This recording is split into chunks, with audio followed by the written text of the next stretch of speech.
Good morning, good afternoon, and good evening, and welcome to Off in the S's, a podcast focusing on the IMSA WeatherTech Sports Car Championship. I'm your host, Stu, and today we are going to be previewing the Mobil 1 12 Hours of Sebring, which is the second race of the 2022 IMSA season. But before we get into it, make sure that you are subscribed on your favorite podcasting app to never miss an episode. You can also interact with us on Twitter at Off in the S's or on YouTube at Off in the S's podcast. Links to all of those can be found in the show notes. Without further ado, let's get into all the news heading into the 12 Hours of Sebring. Well, starting off with some DPI news, it is going to be Ollie Jarvis, who is chasing a feat that has never been done before, as he aims to be the first driver to win 4 consecutive Michelin Endurance Cup races this weekend when he tries to accomplish that feat in the 12 Hours of Sebring. Of course, he won the Rolex 24 Hours with the same Meyershank Racing Acura that he will be competing in this weekend. Of course, it is not 4 in a row, unless if you head back to the 2021 season, where he won Petit Le Mans in Mazda's final race, of course, at Road Atlanta. And then he also won the Salem 6 Hours of the Glen. It has been 9 years since Ollie's one and only 12 Hours of Sebring win, and that was with an Audi in the LMP1 category. Kevin Magnussen will depart Chip Ganassi Racing and Peugeot's hypercar program after it was announced that he will return to Haas on a multi-year deal. K-Mag returns to Formula 1 after a season racing sports cars and after he was announced as one of the 6 drivers to pilot the Peugeot 9X8 in the FIA World Endurance Championship.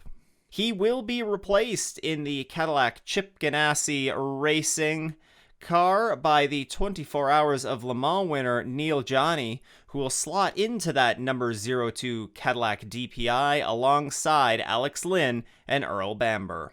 Johnny has sat on pole at Sebring in 2017, and he also later scored a GTLM podium at Sebring in the 2020 running. Currently, Johnny works as a reserve driver for Porsche in Formula E. JDC Miller Motorsports driver Tristan Vautier believes that the team has made large gains heading into the 12 Hours of Sebring compared to this time last year. Vautier believes that the additional testing allowed the team to significantly improve the package that they will bring to Sebring this year as they look to back up their victory in the 12-hour classic that they had in 2021. Vautier is also excited by the addition of Richard Westbrook to the team. Westbrook made his DPI debut at the Rolex 24 in January, but is already up to speed and is said to have been serving as a valuable asset thus far due to his vast previous experience. Former JDC driver and Sebring 12-hour winner Sebastian Bourdais believes that Cadillac has the natural advantage heading into Sebring. Bourdais described the car as being less ride-sensitive than the Acura, and it allows them to run the car a bit softer. Of course, that is very beneficial with the Sebring bumps. This characteristic doesn't allow as big of a peak in downforce, as it makes it less suited to tracks where the car is run low and stiff, like the cars were at Daytona and where we saw Acura have a bit of an advantage. With strong driver lineups in both the Cadillac and Acura camps, it's sure to be as close and as competitive as it was in Daytona. In LMP3 news, Performance Tech Motorsports has confirmed that Rasmus Lin and Dan Goldberg will be its full season drivers for 2022. This will be the pair's second full season together, as they will contest the LMP3 Points Championship in 2022. The team did compete in Daytona with Goldberg in the lineup, but Lind having competed with Andretti Autosport. Of course, for the LMP3 cars, the 24 Hours of Daytona is not a points-paying event. In GTD Pro, the BOP has been released ahead of the 12 hours of Sebring, and there are some changes that are in order. The Acura NSX GT3 Evo will receive a 20 kilogram weight brake and an increased turbo boost. Meanwhile, the Corvette will add another 5 kilograms of weight, but will face no further adjustments, so no further significant adjustments, pardon me. Meanwhile, the Lexus RCF GT3 will have slightly more power with a 1mm larger air restrictor, while the McLaren 720S GT3 that we saw leading a good chunk of the early portion of the Rolex 24 is facing a slight boost reduction across all RPM levels. Lastly, the Mercedes AMG GT3 Evo will be 10 kilograms lighter than it was in Daytona. Crucial Motorsport will take on this weekend's Mobil 1 12 hours of Sebring with 3 of its 4 drivers that it contested the Rolex 24 with. Paul Holton will be joined by John Miller and Patrick Gallagher in the team's McLaren, which, as mentioned just a moment ago, led parts of the Rolex 24 until a race-ending oil leak fell upon the car.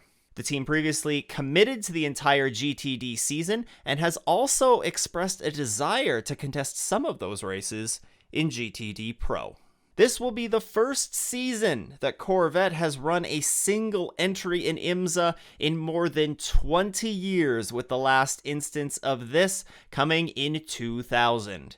The team will need to adapt to having half as much information as it normally does at their disposal, but believes that the 2-day test at Sebring earlier this year may help to bridge that gap significantly, especially with the different tires that the team is running compared to last year. At Daytona, the only race where both entries are expected to be entered, the full season number 3 entry was hit with an electrical issue, while the number 4 car sustained damage from a restart incident. Of course, you will remember that the team has decided to split its entries between IMSA and WEC, with the Corvette's GT3 configuration running in IMSA, meanwhile its normal GTE configuration running in GTE Pro for the entire WEC season. In GTD, it's Scott Andrews that will join Vassar Sullivan for this weekend to fill in for the not present Kyle Kirkwood, who will be in Texas competing in IndyCar. Aaron Telitz will move over to the GTD Pro entry to fill Kirkwood's seat, while Scott Andrews will fill Telitz's seat in the number 12 GTD entry. Andrews finished on the podium in the Gilbert Korthoff Mercedes at the Rolex 24 and will be pulling double duty this weekend as he competes in the IMSA Michelin Pilot Challenge in the Toyota Supra GT4. Lamborghini Junior driver Matteo Lorena will join NTE Sport for the 12 hours of Sebring and will complete the team's lineup for its Lamborghini Huracan GT3 Evo. The 18-year-old Guatemalan driver drove for T3 Motorsports in the Rolex 24. And this team, NTE Sport, will be sporting a new blue and white livery for Sebring, where they will look to rebound from an ABS failure in Daytona. Canadian driver Michael Grenier has been promoted to gold driver status and thus has prompted a driver change for the number 57 Windward Racing Mercedes. Grenier was recently promoted to a Mercedes factory driver role and thus was elevated to gold driver status. Marvin Dienst, who has driven the Merc in the ADAC GT Masters and Fanatec GT World Challenge, will fill in his place. In the IMSA Michelin Pilot Challenge news, it is Crucial Motorsports. Lots of Crucial Motorsport news here today. That has made its plans known for expansion into the series in 2023 with a 2 GT4 entries planned. Also confirmed is a new high-tech bio-performance laboratory that will provide high-performance training and coaches to athletes in various sports. A record-breaking 45 cars will take to the track at Sebring in the J Automotive 120 for the IMSA Michelin Pilot Challenge. 30 of those entries will compete in the Grand Sport or the GT4 category, while the remaining 15 will compete in TCR. The previous record was 43 entries in 2019, and you can catch that race on Thursday afternoon. Mazda Idemitsu MX-5 Cup competitor Luca Mars will step up to the IMSA Michelin Pilot Challenge competition in the Core Motorsport's second Ford Mustang GT4 for the remainder of the season. He will race alongside Nate Stacey in the number 60 car. Mars has seen success this season at Sebring, having taken victory in the Trans Am race with Core Motorsports just a couple of weeks ago. And lastly, in some LMDH news, it is Porsche that is dominating this segment as they find they're going to be facing an uphill battle to have its LMDH car ready for its first race at Daytona next season. They specifically made mention to the fact that they don't feel like they could have started the project any later. Perhaps more of a jab towards their competitors that have yet to hit the track, but that remains to be seen. However, in a recent 5-day test in Spain, Porsche became the first manufacturer to test the spec energy recovery system on the car. The system, which consists of a Bosch motor generator unit and a Williams advanced engineering battery, will work with the various internal combustion engines in the category to reach a peak horsepower of 680. Also in LMDH news, it is Audi, who has some potentially sad news coming out of it here, as their LMDH plans have been put on hold and potentially completely called off. This comes as rumors are swirling around the company and its potential Formula One involvement. Other factors include higher than expected spending on their Dakar Rally entry, and this is a company that was anticipated to have run in both IMSA and WEC, having both previously competed in those series in the past 20 years. Fellow Volkswagen company Lamborghini, though, has been heavily rumored to join the mix in 2024 and is the favorite to move and fill that void that Audi has created with chassis manufacturer Multimatic. Moving on to the track background for Sebring International Raceway. And man, one of the iconic North American circuits here, often referred to as the birthplace of American endurance racing. The Sebring International Raceway is North America's oldest permanent road racing facility, having been established in 1950. The 3.74-mile racing circuit is on what was originally Hendricks Field, a United States Army Air Forces base which served during World War II as a heavy bomber training school for B-57 bombers and B-24 Liberator pilots. Nestled among the orange groves and cattle ranches in Central Florida, Sebring International Raceway has hosted the 12 Hours of Sebring since 1952, which is now part of course, the IMSA WeatherTech Sports Car Championship. Sebring was the site of the first ever FIA World Endurance Championship race in 1953, and then again in 2012 hosted the inaugural race of the World Endurance Championship. The World Endurance Championship, of course, did return to Sebring in 2019 to run the day before the normally scheduled 12 Hours of Sebring in what has been referred to as Super Sebring. The surface of Sebring's front straight is still the original concrete that was poured in 1941 for the Air Force Base, and while the track has seen various small configuration changes over the years, including things such as widening of the track in many areas to increase safety, the track has remained largely the same. The most recent changes to the track, or the most recent significant changes to the track, came in 1997. This year, though, for the 70th edition of the race, we will see 53 cars take to the track, a strong field indeed, coming off of a very strong field at Daytona. They will be spread across 5 classes with 7 DPIs, 8 LMP2s, 10 LMP3s, 11 GTD Pros, and 17 cars competing in the GTD class. A full spotter's guide to all of those cars can be found in the show notes.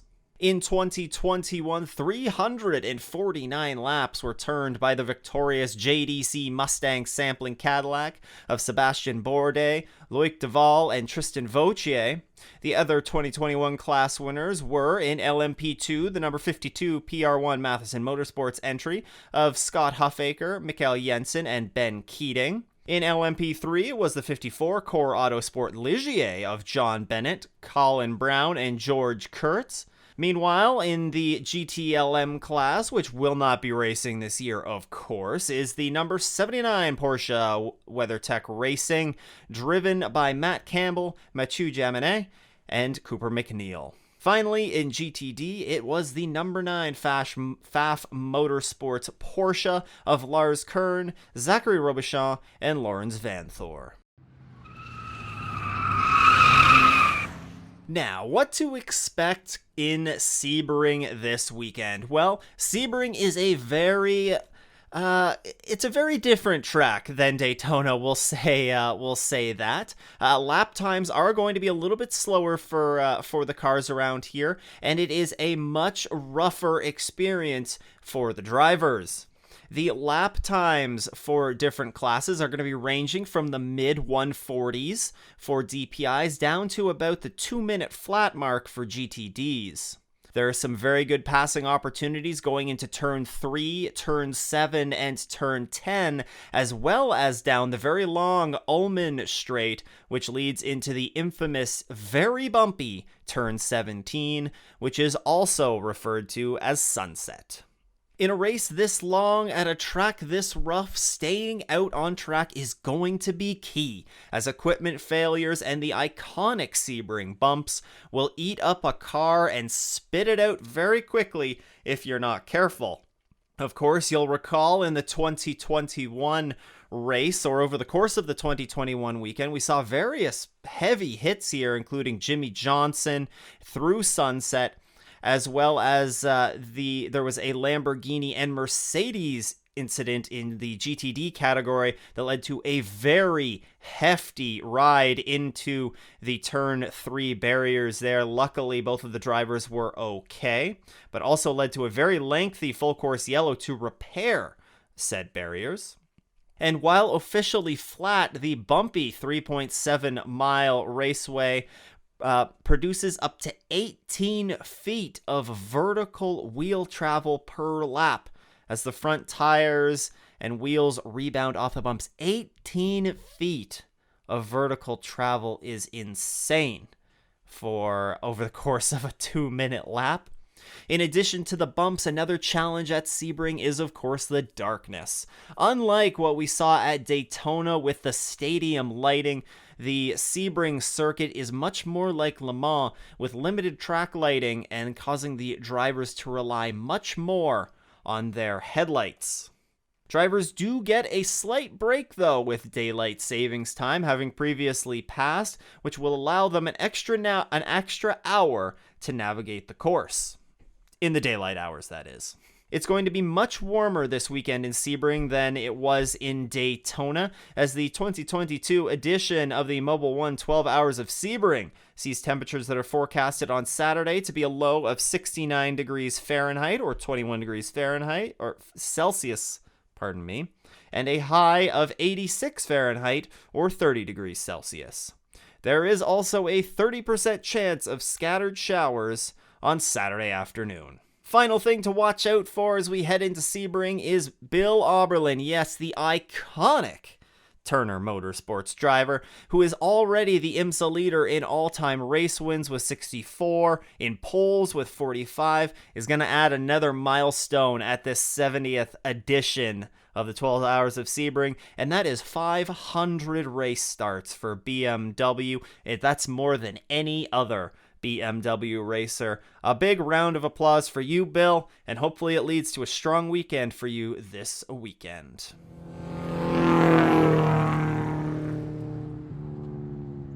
Getting into the point standings now, coming out of Daytona. It in the DPI category, it is the number 60 Meyershank Racing Acura, and at the wheel of that is Simon Pagenaud, Helio Castroneves, Tom Blomqvist, and Oliver Jarvis. They have 378 points to the number 10 Konica Minolta Acura's 355. And of course, they are ahead of the JDC number 5 Cadillac, who has 332 points. In LMP2 and LMP3, of course, they were unofficial races, not points-paying races at Daytona. So there are no full season point standings to cover for them, but in GTD Pro, there certainly were points handed out at Daytona.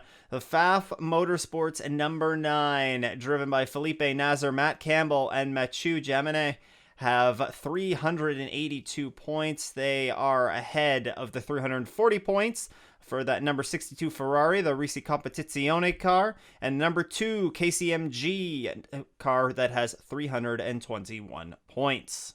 In regular GTD, it is the Wright Motorsports number 16 Porsche that has 370 points, of course, driven by Jan Halen, Richard Leitz, Zachary Robichon, and Ryan Hardwick that lead the way there. They are ahead of the number 44 Magnus Racing Acura, who have 342 points. In the Michelin Endurance Cup standings, it is in DPI. It is the number 60 Meyershank Racing car. They have 15 total points. They are 2 points ahead of the Konica Minolta Acura and the JDC Miller Motorsports Cadillac, who are tied with 13 points.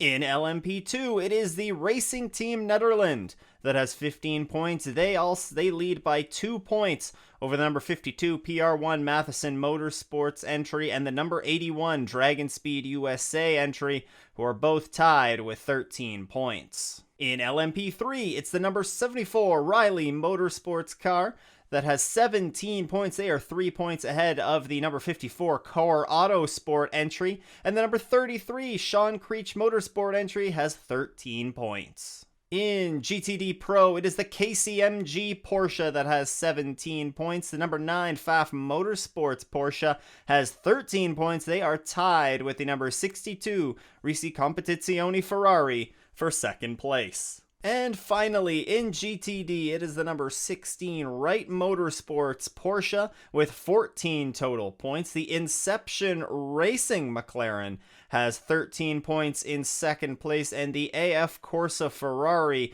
is tied with the number 27 Heart of Racing Team Aston Martin, who both of those have 11 points. Of course, Sebring will be the second stop in the Michelin Endurance Cup. And for Sebring, Michelin Endurance Cup points will be handed out at the 4-hour mark, the 8-hour mark, as well as the 12-hour mark. So there are 15 total points that are available, or a maximum of 15 points a team can get here in Sebring. We'll update the championship standings after they are released.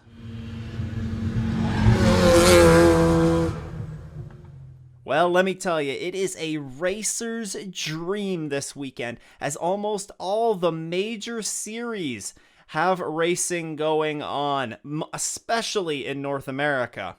Across the pond, you're going to be able to find F1 action. Yes, F1 is back. It's not testing anymore. It is race day, as they will be racing in Bahrain for their first round of the 2022 season. Action takes place starting with qualifying on Saturday morning at 11 a.m. Eastern Time, with the race going on Sunday, which is also at 11 a.m. Eastern. Over in North America, again, tons of stuff for you to watch throughout the entire weekend. Of course, you have NASCAR. They're racing this weekend at the newly redone Atlanta Motor Speedway. Over there, the Truck Series is going to start up the action on Saturday afternoon at 2:30 Eastern Time, with the Xfinity Series right after that at 5 p.m. Eastern Time. And the main show will be the Cup Series for the Fold of Honor Quick Trip 500 on Sunday at 3 p.m. Eastern. Just before that race on Sunday, you can watch IndyCar, who are at the Texas Motor Speedway for the XBell 375 at 12:30 Eastern Time. And of course, we could not accurately cover this segment without mentioning the other major race as part of the Super Sebring race weekend, the World Endurance Championship season opening 1,000 miles of Sebring goes on Friday, starting at noon Eastern, and can be watched in North America on Motor Trend. If you're elsewhere in the world, I will link a document in the show notes where you can catch all the action. For IMSA, there is still lots of racing going on this week and into this weekend, as the first races that are broadcast will start on Thursday with rounds 1 and 2 of the Porsche Carrera Cup North America. They will go at 9:10 a.m. Eastern and 1:25 p.m. Eastern on IMSA TV. They will be followed on Thursday by the IMSA Michelin Pilot Challenge Alan J Automotive 120 that gets underway at 4:20 p.m. Eastern Time on IMSA TV and Peacock. On Friday, it's a quiet day with the 1,000 miles of Sebring that will be dominating the events at the track. But there is still IMSA WeatherTech Sports Car Championship qualifying that get up bright and early because it's taking place at 9:15 a.m. Eastern Time. This is reported on the IMSA website to be available globally on IMSA TV. Finally, the big event goes Saturday as the Mobil 1 12 Hours of Sebring gets underway at 10 a.m. Eastern Time and is available for the entire duration on IMSA TV and Peacock. You can catch the final 7 hours of racing also on the USA Network. Their broadcast coverage starts in the middle of the afternoon. That will wrap up our Mobil 1 12 Hours of Sebring preview episode. Once again, a big thank you to all our Patreon supporters. And if you want to support the show yourself, you can go to patreon.com/offintheesses.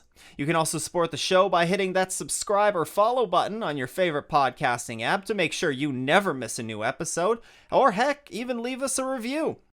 You can also follow along with us on Twitter at Off in the S's or on YouTube at Off in the S's Podcast.